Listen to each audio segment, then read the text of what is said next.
గౌరవ మానవ వనరుల శాఖ మంత్రి గారు మెగా డిఎస్సి 2025 పై ప్రకటన చేస్తారు.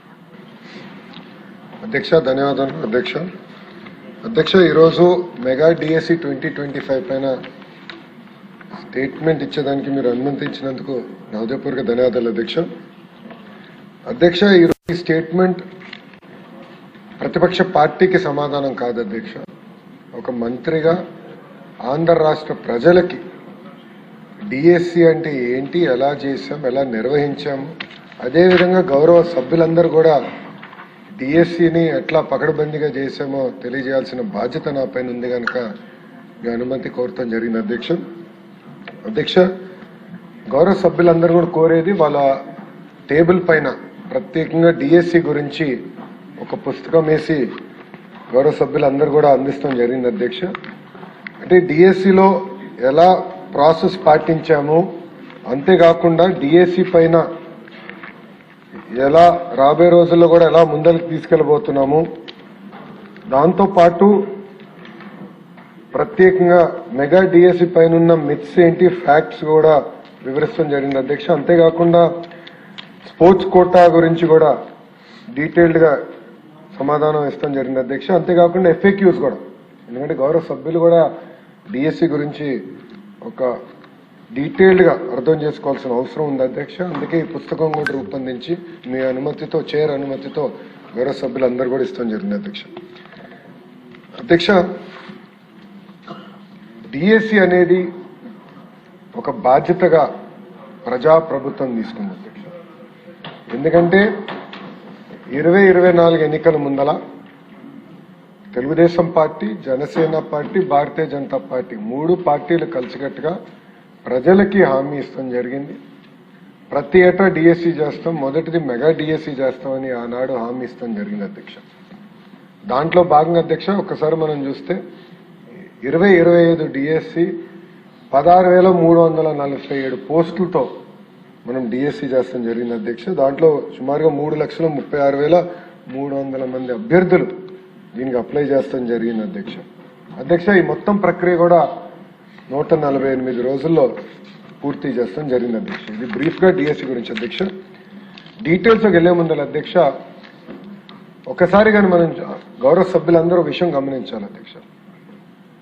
ప్రభుత్వ పాఠశాలలో, ప్రభుత్వ సిస్టంలో మనం ఒకసారి చూస్తే తెలుగుదేశం పార్టీ ఆవిర్భావం నుంచి అనేక సంస్కరణ తీసుకొచ్చాం అధ్యక్ష. అన్నగారి నాయకత్వంలో 1983లోనే మధ్యాహ్న భోజనం పథకం మనం తీసుకొచ్చాం అధ్యక్ష. అంతేకాకుండా ఈరోజు పొద్దున గౌరవ సభ్యులందరూ కూడా మాట్లాడారు, అయ్యన పాత్రుడు గారు కూడా చెప్పారు అధ్యక్ష. బీసీ సోదరుల కోసం ప్రత్యేక రెసిడెన్షియల్ స్కూల్స్ కానివ్వండి, అటు ఎస్సీ సోదరులకి ప్రత్యేక రెసిడెన్షియల్ స్కూల్స్ కానివ్వండి ఏర్పాటు చేసింది అన్న ఎన్టీఆర్ అధ్యక్ష. అంతేకాకుండా మహిళల కోసం ప్రత్యేకంగా తిరుపతిలో పద్మావతి విశ్వవిద్యాలయాన్ని కూడా ఏర్పాటు చేస్తాం జరిగింది అధ్యక్ష. దాని తర్వాత అధ్యక్ష గౌరవ ముఖ్యమంత్రి చంద్రబాబు నాయుడు గారు ప్రత్యేకంగా ప్రభుత్వ పాఠశాలను బలోపేతం చేయాలంటే తప్పనిసరిగా మనము టీచర్ రిక్రూట్మెంట్ చేయాలి. టీచర్ నియామకం కానివ్వండి, టీచర్ ట్రాన్స్ఫర్ కానివ్వండి కేవలం గతంలో జెడ్పీ చైర్మన్ చేతుల్లో ఉండేది అధ్యక్ష.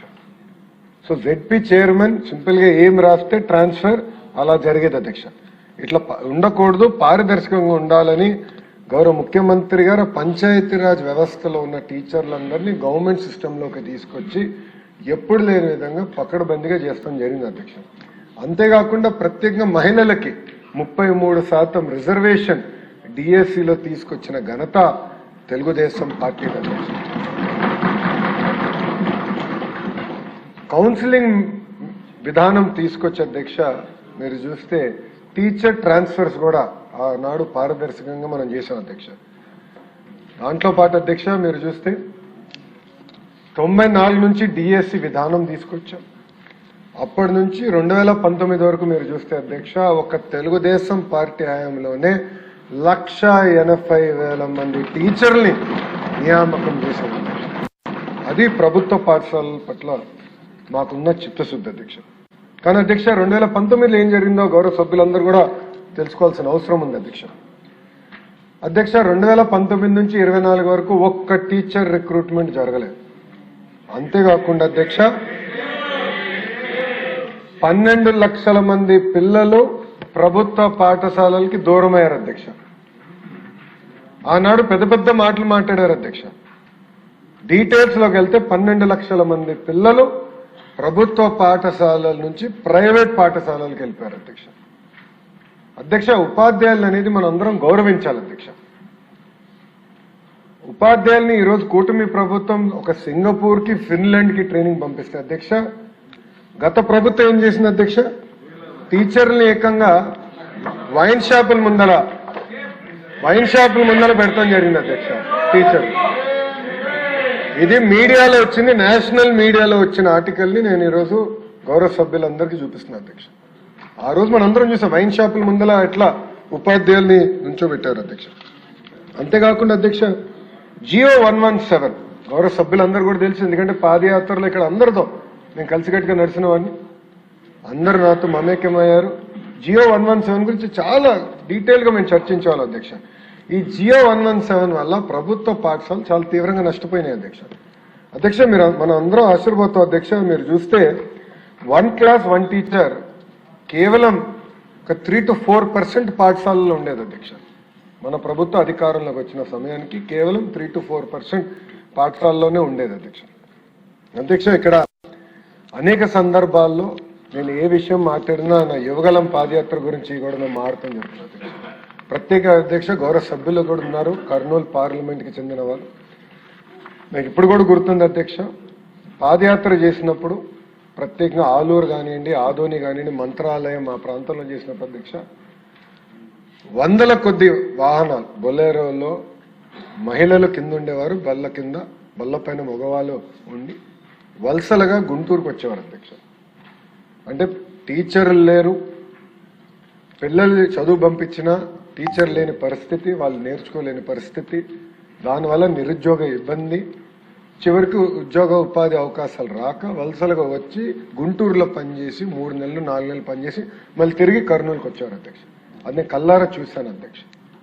ఆనాడు నేను నిర్ణయించుకున్నాను అధ్యక్ష, మెగా డిఎస్సి ఏర్పాటు చేయాలి, ప్రత్యేకంగా కర్నూలు జిల్లాకి, కర్నూలు పార్లమెంట్కి అవసరమైన టీచర్ని కేటాయించాలని ఆనాడు నిర్ణయించుకున్నాను అధ్యక్ష. గర్వంగా చెప్తున్నాను, సుమారుగా 10% మంది రిక్రూట్ అయిన టీచర్లు ఒక కర్నూలు జిల్లాకే వచ్చాం అధ్యక్ష.